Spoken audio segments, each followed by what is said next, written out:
அரசியலமைப்பு விதிகளை மேற்கோள் காட்டி மாநில அளவில் இந்து அறக்கட்டளை வாரியங்கள் நிறுவப்பட வேண்டும் என்று தேசிய ஒற்றுமை அமைச்சு இன்று தெரிவித்துள்ளது.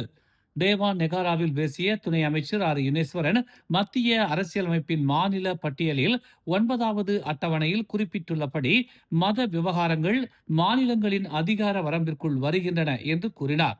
எனவே மதத்தை அடிப்படையாக கொண்ட எந்த ஒரு வாரியம், நிறுவனம் அல்லது வக்ஃப் நிறுவனத்தை நிறுவுதல் உட்பட மத விவகாரங்களை உள்ளடக்கிய எந்த ஒரு கொள்கை, அணுகுமுறை அல்லது நடவடிக்கையும் அந்தந்த மாநிலங்களின் அதிகார வரம்பிற்குள் வர வேண்டும் என்று குறிப்பிட்டார். நிதி மேலாண்மை மற்றும் நிர்வாகம் சட்டப்பூர்வமாகவும் ஒழுங்காகவும் பொருந்தக்கூடிய மாநில சட்டங்களுக்கு இணங்கவும் மேற்கொள்ளப்படுவதை உறுதி செய்வது முக்கியம் என்று அவர் தனது அமைச்சிற்கான மன்னரின் உரையின் நிறைவு உரையில் தெரிவித்தார். பினாங்கில் செயல்படுத்தப்படும் இந்து அறக்கட்டளை வாரியத்தை நிறுவுவதில் மாநிலம் முழுமையாக ஆதரவளிக்கும் என்றும் யுனேஸ்வரன் கூறினார். பினாங்கு தெலுக் கும்பாரில் உள்ள அடுக்குமாடி குடியிருப்பில் நேற்று ஒரு முதிய பெண்மணியும் அவரது மகனும் இறந்து கிடந்தனர். அக்கம் பக்கத்தினர் அந்த பகுதியில் இருந்து துர்நாற்றம் வீசுவதை கவனித்ததை அடுத்து இச்சம்பவம் வெளிச்சத்திற்கு வந்தது. உள்ளே இருந்து பூட்டப்பட்டிருந்த அடுக்குமாடி குடியிருப்பின் கதவை திறக்க உதவி கோரி இரவு 7:48 மணிக்கு போலீசார் தங்களை அழைத்ததாக பினாங்கு தீயணைப்பு மற்றும் மீட்புத்துறை செய்தி தொடர்பாளர் ஒருவர் தெரிவித்தார். இருவரின் மரணத்தை மருத்துவ அதிகாரிகள் உறுதிப்படுத்தியதாக செய்தி தொடர்பாளர் கூறினார். இறந்தவர்கள் 72 வயது லீ டெட் கிம் மற்றும் 39 வயது லாம் டோங் ஹூங் என அடையாளம் காணப்பட்டுள்ளதாக தெரிவிக்கப்பட்டுள்ளது. லாரி உரிமையாளர்களை பாதுகாக்க லஞ்சம் வாங்கியதாக கூறப்படும் ஒரு கும்பல் மீதான விசாரணையில் 8 சாலை போக்குவரத்து துறை அதிகாரிகள் மற்றும் காவல்துறையினரை மலேசிய லஞ்ச ஊழல் தடுப்பு ஆணையமான MACC கைது செய்துள்ளது. நிறுவனங்களில் இடைத்தரகர்கள் மற்றும் அமலாக்க அதிகாரிகளுக்கு 12.4 மில்லியன் லஞ்சம் வழங்கியதாக முதற்கட்ட விசாரணையில் கண்டறியப்பட்டுள்ளது என்று MACC தலைமை ஆணையர் தான்ஸ்ரீ அசாம்பாக்கி தெரிவித்தார். MACC 4 JPJ அதிகாரிகள், 4 போக்குவரத்து போலீசார், 2 நிறுவன உரிமையாளர்கள், 7 இடைத்தரகர்கள் மற்றும் வங்கிக் கணக்கை ஒரு கணக்காக பயன்படுத்திய பொதுமக்களில் ஒருவரை கைது செய்துள்ளது.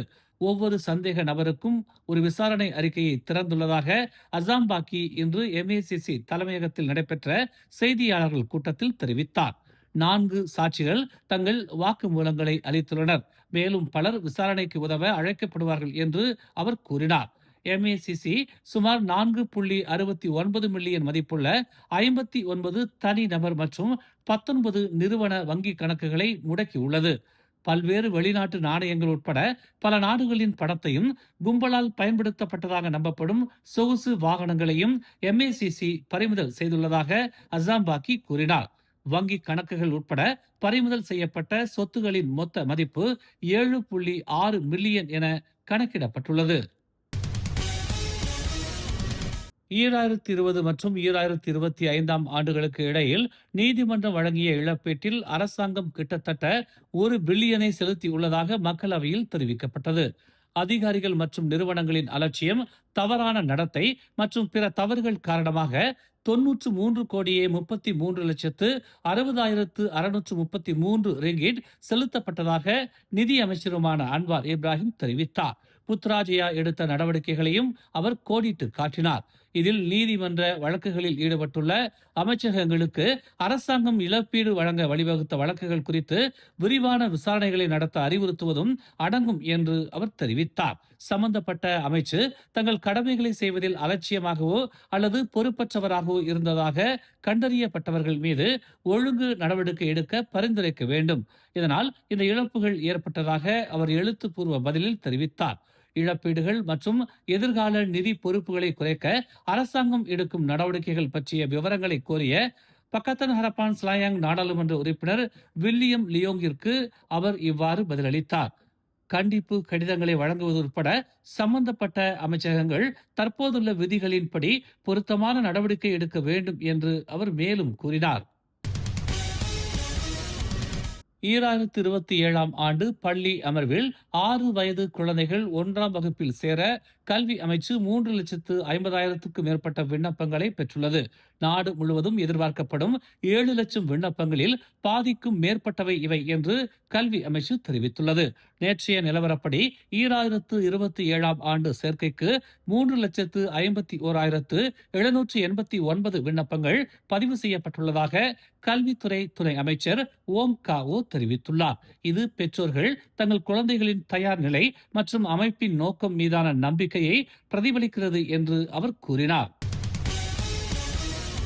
பிரதமரின் பதவிக்காலத்தை 10 ஆண்டுகளுக்கும் மிகாமல் கட்டுப்படுத்தும் மசோதா ஜூன் மாதம் நடைபெறும் அடுத்த நாடாளுமன்ற கூட்டத்தொடருக்கு கொண்டுவரப்படும் என்று அரசு செய்தி தொடர்பாளர் டத்தோஃபாமி ஃபாஜில் தெரிவித்துள்ளார். இன்று நடைபெற்ற அமைச்சரவை கூட்டத்தில் இது முடிவு செய்யப்பட்டதாக தகவல் தொடர்புத்துறை அமைச்சருமான அவர் கூறினார். இந்த மிக முக்கியமான அரசியலமைப்பு திருத்தத்தில் கலந்து கொண்டு வாக்களிக்க அரசாங்க நாடாளுமன்ற உறுப்பினர்கள் முழு ஆதரவை வழங்குவார்கள் என்று தாங்கள் நம்புவதாக செய்தியாளர் சந்திப்பின் போது ஃபாமி ஃபாஜில் தெரிவித்தார். நேற்று செவ்வாய்க்கிழமை எம்ஆர்டி தமான் மீடா நிலைய கட்டிடத்தில் அதிக ஆபத்துள்ள நிலையில் 30 வயது நபர் ஒருவர் மீட்கப்பட்டார். கோலாலம்பூர் தீயணைப்பு மற்றும் மீட்புத்துறை வளாகத்தில் தற்கொலை முயற்சி தொடர்பாக பிற்பகல் 3:31 மணி அளவில் NG999 அமைப்பு மூலம் அவசர அழைப்பு வந்ததாக தெரிவிக்கப்பட்டது. பண்டார்துன் ரசாக் தீயணைப்பு மற்றும் மீட்பு நிலையத்தைச் சேர்ந்த ஒரு குழு ஜலான் ஹங்துவா தீயணைப்பு மற்றும் மீட்பு நிலையத்தைச் சேர்ந்த பணியாளர்களுடன் சம்பவ இடத்திற்கு அனுப்பப்பட்டது. தீயணைப்பு வீரர்கள் வந்தவுடன் கட்டிடத்தின் விளிம்பில் ஆபத்தான சூழ்நிலையில் அந்த வெளிநாட்டு நபரை கண்டுபிடித்ததாக செயல்பாட்டு தளபதி ஃபவுசானா ஹசீனா மொஹமட் தெரிவித்துள்ளார். குழு உடனடியாக மீட்பு நடவடிக்கையை மேற்கொண்டு பாதிக்கப்பட்டவரை பாதுகாப்பாக மீட்டதாக அவர் ஒரு அறிக்கையில் கூறினார். பின்னர் அந்த நபர் மேலதிக நடவடிக்கைக்காக காவல்துறையிடம் ஒப்படைக்கப்பட்டார். தீ அணைப்பு வீரர்கள் அல்லது பொதுமக்களிடையே யாருக்கும் காயங்கள் ஏற்படவில்லை. சிறிது நேரத்திலேயே நடவடிக்கை கட்டுக்குள் கொண்டு வரப்பட்டது. மேலும் செய்திகளை தெரிந்து கொள்ள தமிழ் மலர் இணையதளம், தமிழ் மலர் செயலி மற்றும் மலர் டிவி யூடியூப் சேனலை வலம் வாருங்கள். எங்களோடு இணைந்திருக்க மலர் டிவியை பதிவு செய்து கொள்ளுங்கள். உறவுகள் மகிழ்ந்திட விருப்பம் மற்றும் பகிர்வு சேவையை சொடுக்கிடுங்கள்.